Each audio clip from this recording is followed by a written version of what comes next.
right, our next talk is GenSQL. A probabilistic programming system for querying generative models of database tables. And our speaker is Mathieu Huot. Take it away. Thanks so much.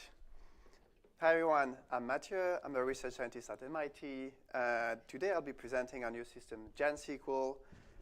This is joint work with all these wonderful people at MIT, CMU, and Digital Garage. Before explaining what the language is, let me give you some context for this work. So this table is an extract from the Stack Overflow 2019's developer survey. Each row represents a developer who answered the survey. And each column has an attribute such as a programming language that they know well or not, their aspiration to become managers, or whether their income is above a certain threshold. Given this data, I may ask, what language should I learn to maximize my chance of raising my salary more than 10K? Or what if I could learn 2 languages? I could also ask, what's a probability that you're underpaid given your skills? Or even ask questions about equity. What languages probably have the biggest gender gap? With what confidence can we say this? Our system, GenSQL, allows us to answer such questions by running queries against a probabilistic model of the data.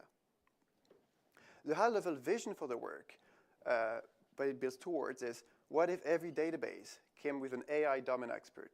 More specifically, how can we leverage generative probabilistic models to answer a variety of queries in an accessible way that doesn't always require expert knowledge in either probabilistic programming or statistics? In this work, we propose an extension to SQL to make it accessible to a large number of users to query probabilistic models of their data, answer a variety of questions ranging from imputation to prediction or synthetic data generation or anomaly detection. Given a generative model that satisfies our model API, the user only needs to know a few keywords to start writing interesting queries. And you may wonder, why SQL? Well, right behind Python, which benefits from many libraries, but kind of acts as a jack of all trades regarding data processing, SQL is an easy-to-learn declarative DSL and the second most used language for data science. So specifically in this work, we designed the GenSQL language, an essential that allows to create generative models and specializes to tabular data. We propose a unifying interface that generative models have to satisfy to be queryable by the language, offering a separation of concerns between model building and model querying. This high-level declarative language is lowered to queries on the data and model API. We give additional semantics to the high-level language and low-level language and prove soundness theorem, depending on whether the model satisfies an exact or approximately the API. We can prove different guarantees for the output of queries. We provide an open source implementation of GenSQL enclosure. And we tested our system with 2 case studies using real-world data, performance evaluation, code comparison, and evaluation of our optimizations. OK, so that's a high-level view. But what does the language actually look like? So on top of SQL construct, we have 4 main new constructs that allow to query generative models in conjunction with querying data. The generate query allows to generate synthetic data where each sample model represents a synthetic row. The given clause is the analog for model to filter on data. Instead of filtering out the rows which don't satisfy a certain predicate, it constrains the model to generate data that satisfy the predicate. And the constraint model is just another model, so you can nest given queries. The probability of clause evaluates the likelihood of an event under the model. It can, for instance, be used in a select clause, as the example on the left. To loop over the data and evaluate the likelihood of a specific set of attributes per row, looping over all the rows. This can, for instance, be used for anomaly detection. And finally, the generative join construct is a sort of mixed join. So more specifically, it loops over the rows of the data, and for each row, computes a synthetic row generating from the model, which can be conditioned on specific values on that row. That can be used, for instance, to do sensible data imputation or data prediction. Given the values on the row, what's a sensible value to put in a new column? What's a good prediction for a new column? So that's all fine in theory, but what does it actually look like on some example? So first, using a model from the Stack Overflow 2090 data, using the generate keyword, we can get synthetic rows that would look something like this. If instead we condition the model on developers who know enclosure using the given clause, then the produced rows would look something like this. Now we could estimate probabilities by generating synthetic data and counting in a sort of very simple way, but we can do better and directly ask the probabilistic model to compute probabilities. These probabilities represent the belief of a certain model about an event. So while one model represents a distribution and returns one number for a probability evaluation, we can also use a variety of models. For example, different synthesized model to evaluate the same event and get a sense of inferential uncertainty of how confident we can be about these estimations. For instance, evaluating the probability that you use Emacs, if you know closure at a different model, we'd get a distribution that could look something like this. And likewise, if you're evaluating the probability that your salary is over 130K, if you know closure. The language also enables nested queries, which can be used to construct complex queries. As a sort of simple example, we could first generate synthetic data using a record synthesizer, call the resulting table synthetic data, then loop over this table, selecting a specific attribute age, and computing the probability of a certain attribute, again, per row, under another model.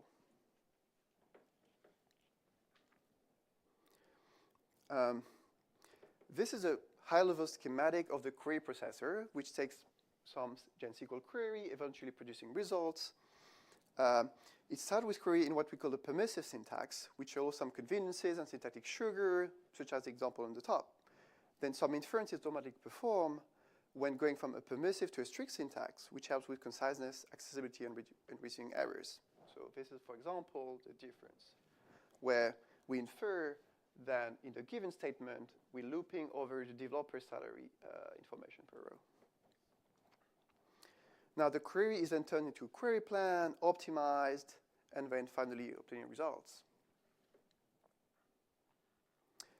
Here's another example of like a one-line generative query for conditional synthetic generation on the iris dataset. And we can compare this to another system here, for example, scikit-learn in Python. And well, even though the implementation contains data loading and pre-processing, model building, and a few comments, just the model creating part is more than 50 lines and error-prone. So in addition, scikit-learn doesn't really provide a good mechanism for constructing models and conditioning them. So compared to this, the GenSQL query strikes by its simplicity. So far, we already assumed we had access to a generative model that we could query.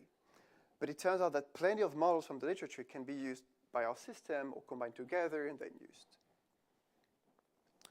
So examples are, for example, generalized linear models from statistics, particular generative neural net architectures such as CTGAN from AI.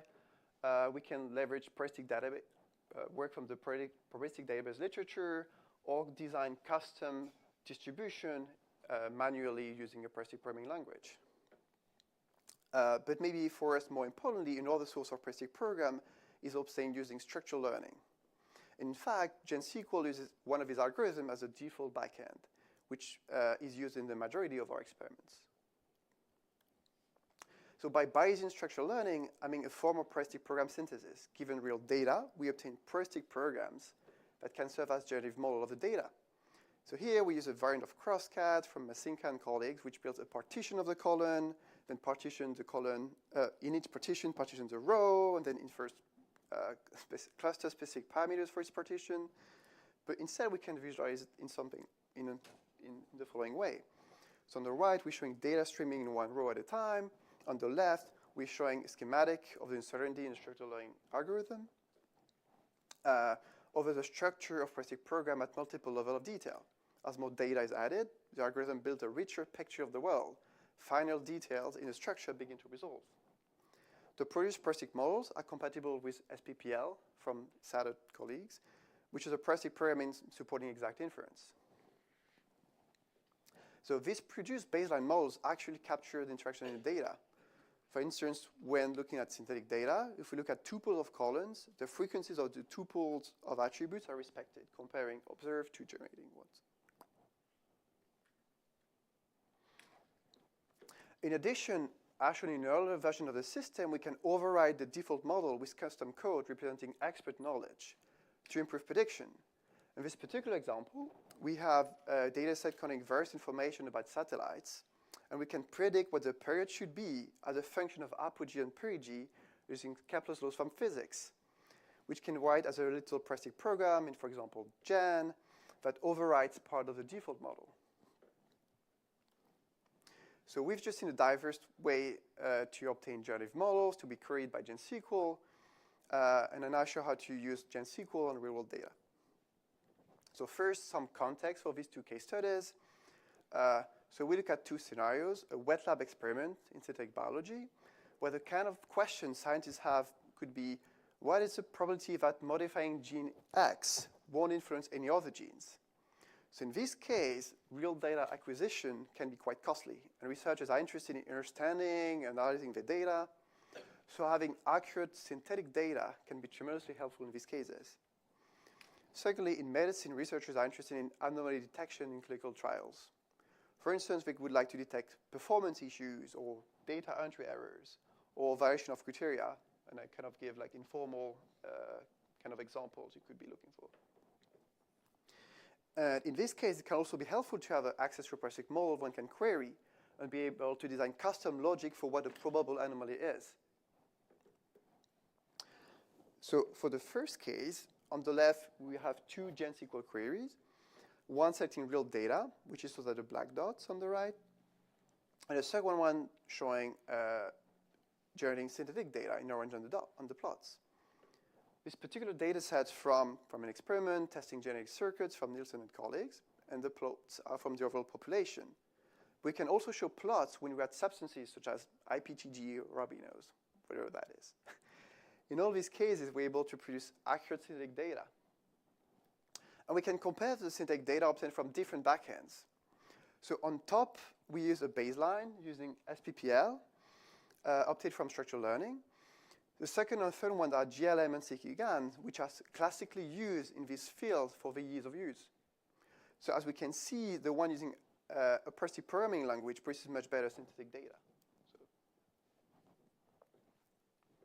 For the second case study, we look at data from the BEAT-19 clinical trial, which contain data about COVID-19 and records behavior, environment, variables, and treatments. So here, we design a custom logic for anomaly detection by looking for rows with improbable BMI, given the rest of the values. So we eliminate overall extreme BMI values, so the values that we found are not extreme, they're just odd or strange given the rest of the contents of the rows. So in this particular case, we find 8 participants with BMI above 30, which is high, although they all report to be exercising and having above average or well above average health. And we can plot these values to get a better sense of the rows found to be anomalous. Let me also show you a couple of performance benchmarks. So we compare GenSQL to Scholar's compatible BaseDB, which is well optimized and tailored for the specific structural learning algorithm backend it's attached to. We find that GenSQL is about 1.7 to 6.8 times faster, in part due to our implementation being in closure, and also thanks to optimization. The produced backend models are compatible with SPPL, which we can leverage to answer conditional probability evaluation with zero variance, as SPPL is exact, while BaseDB resorts to rejection sampling in these cases. We also test the optimization. And first, we see that there's like a 1.1 to 1.7 overhead of the query language compared to manual implementation in full closure. But the effect of optimization can drastically help with performance. And after these examples and evaluation, I want to say a few things about our formalism. So to begin with, we formalize GenSQL as a simply typed language extending SQL. On the left, we have classic SQL expressions, such as join and select. On the right, we have probabilistic extension, so generate and generative join. We can construct models, either loaded from memory or using the given clause to construct condition models. Scalar expression typically represent operation in a select clause, such as data.age, something like that. On the probabilistic side, we have probability of expressions, which as argument take what we call an event, which is a restricted class of expression that encode either a specific value or interval constraints. As said at the very beginning, our formalization is as a typed language, where the type system ensures restriction for queries to be well-formed and have a clear semantics. For instance, it disallows to condition on a model variable twice on different values, such as given x equals 7 and x equals 8, which wouldn't really make sense. The high-level GenSQL language is lowered via a program transformation T to a kind of simply typed lambda calculus with primitive for the model API methods. We give semantics to the high-level one and the low-level one. The high-level one is using measure theory, and if you're into advanced semantics, it's using something akin to the point process monad to present table as random set of rows. And depending on, again, whether the models satisfy exactly or approximately the methods, we have two semantics, which are linked to the high-level semantic by different logical relations. As a quick example, here's a semantic for a generate query in environment gamma delta. We first evaluate in environment the number of rows we want to produce. Then we evaluate the model. Again, it can be a condition model that dependent variable from the local environment. Then we sample n independent times from the model and return the union of these rows. Many classes of generative models will satisfy a version of the model, but we specifically show in the paper how SPPL and triggered multivariate Gaussian satisfies the exact API, while ancestral sampling, as is present in several general-purpose PPL for approximate inference, satisfies a weaker guarantee of strong consistency.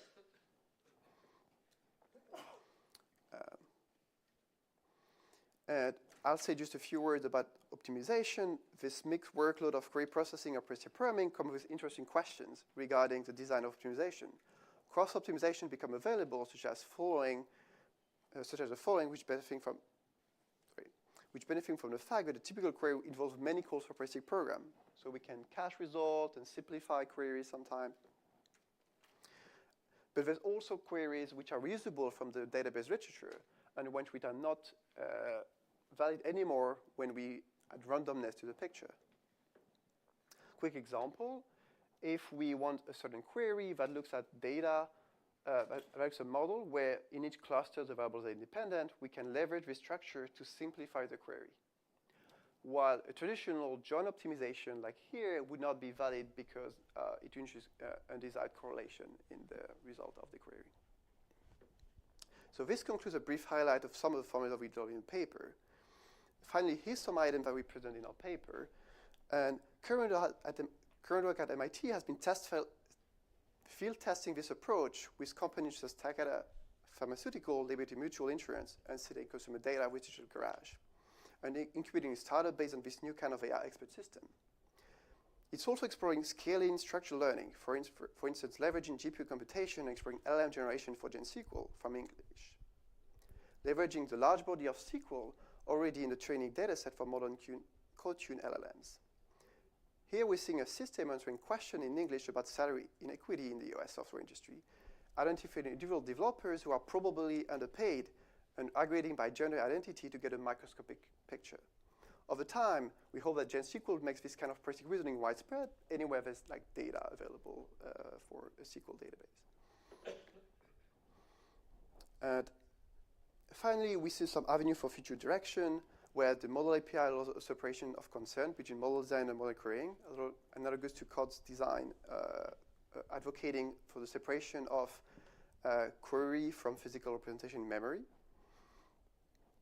And we also have interesting question, I'm happy to talk to you more offline about for engineers or designing new people specialized for this workload.